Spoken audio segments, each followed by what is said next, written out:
Hi friends, welcome to Vithiran TNPS academy. So நம்ம இந்த வீடியோவில் இன்றைக்கி என்ன பார்க்க போகிறோம் அப்படின்னா 8th ஸ்டாண்டர்ட் தமிழ் இயல் 2 அதில் ஒரு விரிவானம் பார்க்க போகிறோம். வெட்டுக்கிளியும் சருகுமானும் அப்படின்ற ஒரு கதை, துணைப்பாட கதை மாதிரி இருக்கும். அது நம்ம பார்க்க போகிறோம். தமிழ்நாடு கேரளா மாநிலங்களோட எல்லைக்கு உள்ளதான் பரம்பிக்குளம், அதுக்குட்பட்டது தான் பரம்பிக்குளம். ஆனைமலை போன்ற பகுதிகளில்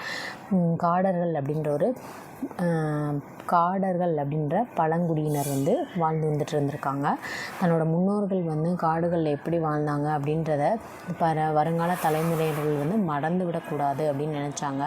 அதனால் காடுகளில் செடி கொடிகள் விலங்குகள் இந்த மாதிரி தொடர்பான கதைகள் எல்லாமே சொல்லியிருக்காங்க. அதில் ஒன்று தான் இந்த படமாக பார்க்க போகிறோம். ஸோ என்னென்னா, நடுக்காட்டில் சலசலவென ஓடும் ஓடையுடைய பள்ளத்தாக்கில் பெரிய மரம் ஒன்று விழுந்து கிடந்திருக்கு. அது மேலே மெத்தன்ற ஒரு பச்சை பாசின்னு சொல்லுவோம்ல, அந்த பாசி படர்ந்திருந்திருக்கு. பூச்சி புழுக்கள் நத்தைகள் எல்லாமே அந்த மரத்தை எப்போதுமே அப்படியே மொச்சிக்கிட்டே இருக்குமாமா. இப்போ காட்டில் உள்ள அனைத்து விலங்குகளுமே நீர் அருந்த அங்கே தான் தண்ணி குடிக்கிறதுக்காக அந்த ஓடைக்கு எல்லா மரங்களுமே தண்ணி குடிக்கிறதுக்காக அந்த ஓடைக்கு தான் வருங்க போல்.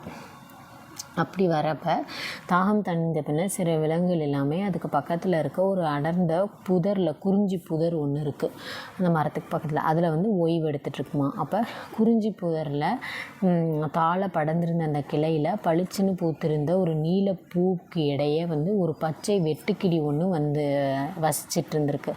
அங்கே அது ஒரு வாயாடி வெட்டுக்கிளியா. எப்போ பார்த்தாலும் பேசிக்கிட்டே இருக்குமா. அடிக்கடி வாய் கொடுத்து சிக்கலில் மாட்டிக்குமா. அப்போ ஒரு நாள் சாயந்தரம் கூரன் அப்படின்ற ஒரு பெண் சருகுமானோட பேர் கூரன். அது வெட்டுக்கிளியை அந்த சருகுமானை வெட்டுக்கிளி பார்த்துருக்கு. சருகுமான் ஓடையை தாண்டுவதும் குதிப்பதுமாக இருந்து விளையாடிட்டு இருந்திருக்கு. அப்போ சருகுமான் ஒரு சின்ன பிராணி தான், பெரிய வீட்டு பூனை மாதிரி தான் இருக்கும். போதாதுக்கு ரொம்ப ஒரு கூச்சமுள்ள ஒரு விலங்கு. அதனால் அதை பார்த்து வெட்டுக்கிளி பயப்படலை. கூரன் குறிஞ்சி புதர் பக்கத்தில் ரெஸ்ட் எடுக்கிறவா வந்திருக்கு. இதான் சாக்குன்னு வெட்டுக்கிளி அதுக்கிட்ட பேச ஆரம்பிச்சிருக்கு.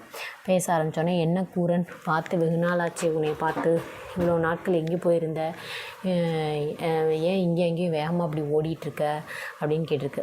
காட்டில் அந்த கோடியில் இருந்தேன், இப்போ உன்னிடம் பேச எனக்கு நேரம் இல்லை. பித்தக்கண்ணு என்னை துரத்தி கொண்டு வருகிறது, நான் எங்கேயாவது ஒளியணும் அப்படின்னு சொல்கிறான். எனக்கு சோர்வாக வேற இருக்கிறது, நான் பல மணி நேரம் ஓடி களைச்சி போயிட்டேன். இப்போ வெட்டுக்கிளி கொஞ்சம் நேரம் அமைதியாக இருந்துட்டு, அதுக்கு பித்தக்கண்ணு தெரியும். யார் அப்படின்னா, மஞ்சள் கண்ணுடைய ஒரு சிறுத்தை தான் அந்த பித்தக்கண்ணு அப்படின்னு சொல்லக்கூடியது. அப்போ அந்த சிறுத்தை தான் இந்த கூரன் அப்படின்ற சருகுமான விரட்டிகிட்டு இருந்திருக்கு. அப்போ சிறுத்தை பித்தக்கண்ணு அப்படின்ற சிறுத்தை மிகச்சிறந்த ஒரு வேட்டையாடுற விலங்கு. விழுந்து கிடந்த மரத்தை பார்த்ததும் அது அடியில் கூரன் ஒளிஞ்சிக்கிச்சு. அப்போ தலையை மட்டும் தூக்கி வெட்டுக்கிளியை எச்சரித்தது. என்ன சொல்லுது அப்படின்னா, வெட்டுக்கிளி வளவலன்னு பேசக்கூடிய ஆளா, பித்தக்கண்ணு உன்னோட என்னை பற்றி கேட்டுச்சுன்னா வாயை திறந்து எதையும் சொல்லிடாத, அது என்னை பார்த்துச்சு அப்படின்னா அப்படியே சாப்பிட்ரும் என்னைய அப்படின்னு வெட்டுக்கிளிகிட்ட சொல்லுது.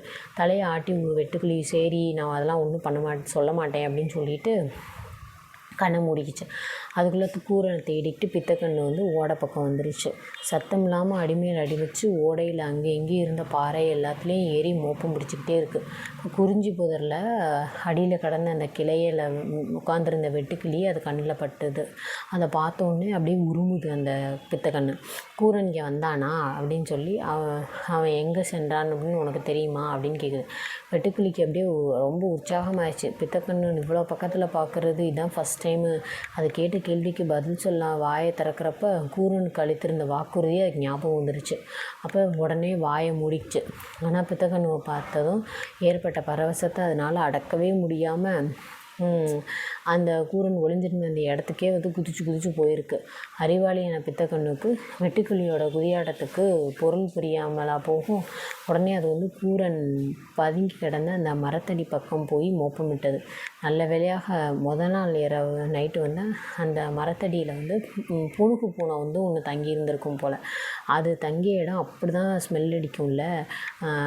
அது அந்த பித்தக்கண்ணு அந்த மோப்பம் பிடிச்சதும் கூரனோட அப்படியே உடல் வாடை அதுக்கு மூக்குக்கு எட்டலை. அந்த புனுகு பூனையோட வாடை தான் அடிச்சிருக்கு.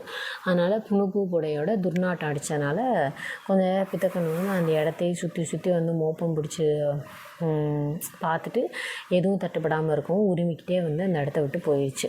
இப்போ ஒளிஞ்சிருந்த இடத்துல கூரன்றது வெளியில் வருது. தன்னை மறைவிடத்தை ஏறக்குறைய காட்டி கொடுத்ததுக்காக வெட்டுக்கிளியோட வந்து அது மேலே கோபப்படுது. அதுக்கு ஒரு பாடம் கற்பிக்க வேணும் அப்படின்னு சொல்லி கூரன் நினைக்கிது. இனி எந்த சூழ்நிலையும் வாக்குறுதியை வந்து தவறக்கூடாது அப்படின்றதுக்காக வெட்டுக்கிளியை மிரட்டி விட்டு போகலாம் அப்படின்னு சொல்லி அதுக்கு தோணுது. முட்டாள் பித்தக்கண்ணு அப்படி குதியாட்டம் முட்டாள் பித்தக்கண்ணு முன்னாடி அப்படி குதியாட்டம் போடாமல் இருந்தால் தான் என்ன, நான் இன்றைக்கி செத்து பொழைச்சிருக்கேன், அது என்னை பெரிய வாய்க்குள்ளே அப்படியே திங்காமல் விட்டது தான் ரொம்ப அதிசயம் அப்படின்னு சொல்லி இந்த மான் வந்து திட்டிருக்கு வெட்டுக்கிளியை. இனி இந்த மாதிரி செய்யாத, திரும்பி வந்து உன்னை என்னோடய தங்க கால்களால் உன்னை வந்து மிதித்து நசுக்கிடுவேன் அப்படின்னு சொல்லிடுச்சு சருகுமான். இப்படி சொல்லிக்கிட்டே தன்னோட சிறிய கூர்மையான பாதங்களை மண் மீது அழுத்தி எகிரி குதித்து ஓடிடுச்சு. அதனோட இந்த செயலால் குறிஞ்சி புதர் வந்து அப்படியே ஆடிச்சாமா. இந்த வேகத்தில் தாழ கிடந்த கிளையிலேருந்து வெட்டுக்கிளி கீழே அப்படியே விழுக பார்த்துருச்சு.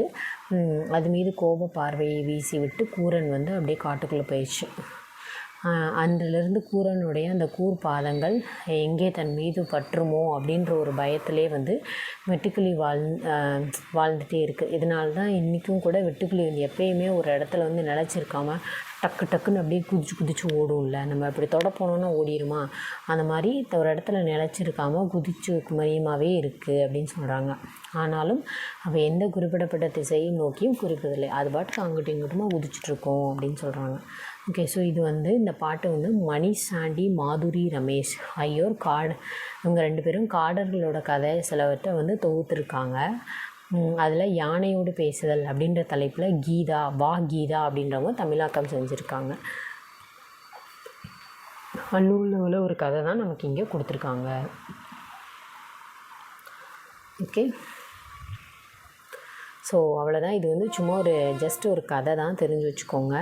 ஸோ வீடியோ கீழே பாருங்கள், இங்கே ஒரு பாக்ஸ் கொடுத்துருக்காங்க பாருங்கள். பரம்பிக்குளம் ஆனைமலை பகுதியில் காடர்கள் வசிக்கும் சிற்றூர் பல உள்ளது. காடர்கள் மிகச்சிறிய பழங்குடி சமுதாயினர். தங்கள் பேசும் மொழியை ஆள் அளப்பு, அவங்களோட லாங்குவேஜை ஆள் அளப்பு அப்படின்னு சொல்கிறாங்க. அவர்களின் வாழ்க்கை முறையை பற்றி எழுத்துக்குறிப்பு அவங்கள்ட்ட எதுவும் இல்லை. ஸோ ஆள் அளப்பு அப்படின்றது அவங்க லாங்குவேஜ். அவங்கள காடர்கள் அப்படின்னு சொல்லக்கூடியவங்க வந்து வசிக்கிறாங்க பரம்பிக்குளம் ஆனைமலை பகுதியில். ஓகே, ஸோ இவ்வளோ தான் தெரிஞ்சுக்க வேண்டியது. கதை சும்மா பார்த்துக்கோங்க. ஸோ வீடியோ பிடிச்சிருந்தால் லைக் பண்ணுங்கள், ஷேர் பண்ணுங்கள், மறக்காமல் சேனலை சப்ஸ்கிரைப் பண்ணிக்கோங்க. அடுத்த ஒரு வீடியோவில் பார்க்கலாம். தேங்க்யூ.